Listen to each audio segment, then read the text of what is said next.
brand new car, it's easy to tell how powerful it is. You can look at figures like the time it takes to accelerate to 60 or the top speed. But with computers it's more difficult. One way of measuring the power of a computer is with the so-called benchmarks, such as those published by PCW magazine. So, John Colt, what are benchmarks? Well, benchmarks are just computer programs, like this one, which you can run on a range of different computers. This one's just a few lines of BASIC. It's a basic benchmark. And all it does is print an S, set K to 0, add 1 to K, and if K is less than 1,000, then it goes round again. So quite simple. Just counting to 1,000, in fact. But I noticed straight away that you could easily speed that up. For example, these could be integer variables, you could lose the goto, you could put multiple commands on one line and so on. Well, put the goto in especially for you, of course. Oh, thank you. Yeah, but the point is, if you change the program and optimise it for each computer, we'd really be testing your ability to write a good program. And we don't want to test that. What we want to do is to test how well the computer works. So we use exactly the same program, with all its deficiencies, as you rightly say, on all the machines. That way we compare the machines, not you. So it's a shoddy program. Who wrote it? Thanks. Well, I put these benchmarks together back in '77. Actually, I pinched most of them from another magazine. It all comes out now. Anyway, yes. So you did all those PCW benchmarks, or you collected them? Yes. Right. Well, let's see this one in all its glory running. Right, I have a stopwatch here. If I can hold it very still and type run and start the watch together, we'll see how long this one takes. Wait for the E, stop, and that's about 2.7 seconds. Right. Now, first question, obviously, why are you using a stopwatch when there's an internal clock? Well, there's an internal clock on this machine, but there isn't on other machines, and particularly when we wrote this thing, there weren't internal clocks on any of them. If you want the program to run on all the machines, you can't afford to use a clock. So this program, as is, will run on lots of machines. But the stopwatch isn't terribly accurate, is it? Certainly not the way I did it just then, no. But no, it isn't. But actually, if you're timing... This one's only 2.7 and the stopwatch isn't very good. Normally, you're timing longer things and it's OK. But even with this one, if you run it 3 or 4 times, it's OK. So there are many other benchmarks? Yes, there are. I've got a more complicated one here. Another one in the series, benchmark 7. This has got some of the same elements. K equals 0.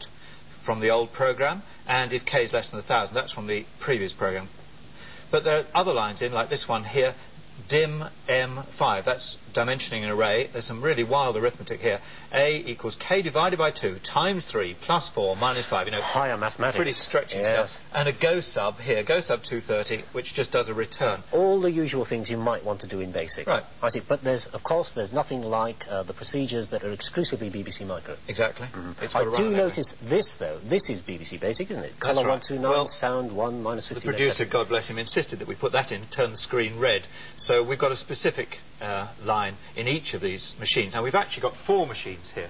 At the far end, we've got a Commodore Amiga with a program in. We've got a Sinclair Spectrum Plus, and we've got an Atari 520 ST, and here we've got a BBC Master System. They've all got the same program in. We'd like to run them. I think if we get Leslie, come on in on that one, please, and Mac on the Spectrum. Should point out that's a Spectrum 128, not the Spectrum Plus. There is a difference. OK, are we ready? 3. No. We're not. No. We're Yes, live. I am now. 3, 2, 1, go. Right. Now, mine hasn't run. My function key has collapsed on me, which just goes to prove it is live. Now, at the moment, we've got 4 different micros. They've got 4 different processors. Obviously, we're going to get quite a span. Amiga's gone. Amiga's gone. How long was that? And it was 14 seconds, Fred. Right. Well, I happen to know that this one would have been, if I got it right, it would have been 17 seconds. And in rehearsals, this one did it in 21 and a squirt seconds What's as well. it done now? 22. Right. OK. So what about you, Mac? How are you Spectrum getting on? very reliably, calculating it on very deliberately. It's going to win in the end. In the end. Tortoise. Right. Excellent.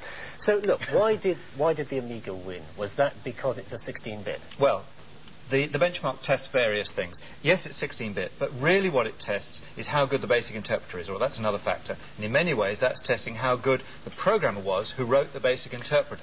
Right. So it's really testing several factors. But there's a whole lot of things it's not testing at all. Exactly. Now, the dear old Spectrum is a bit slow on this benchmark, but it's got some darn good graphics, and you get some assembly language games, which are first rate. So it doesn't test the graphics, it doesn't test the disk drives, how good the keyboard is, what the value for money is. All those things are missed out on this benchmark. You've got other benchmarks for those things. Of course, it would be possible to put it together on micro. There goes the Spectrum.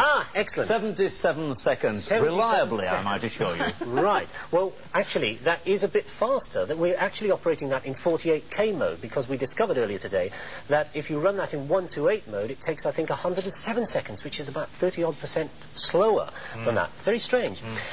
It would be possible, wouldn't it, to put together a micro which just performed well on benchmarks and nothing else? Yes, it wouldn't be much good for that. The other thing you can do is to choose your benchmarks very carefully by each machine. So when you're promoting a particular machine, you show off the benchmarks that it works very well at. And that's something we see repeatedly in the magazines, of course. So does that mean we're not really to take them too seriously? Yes, very much so. Just one more factor, to consider, but don't take them too seriously.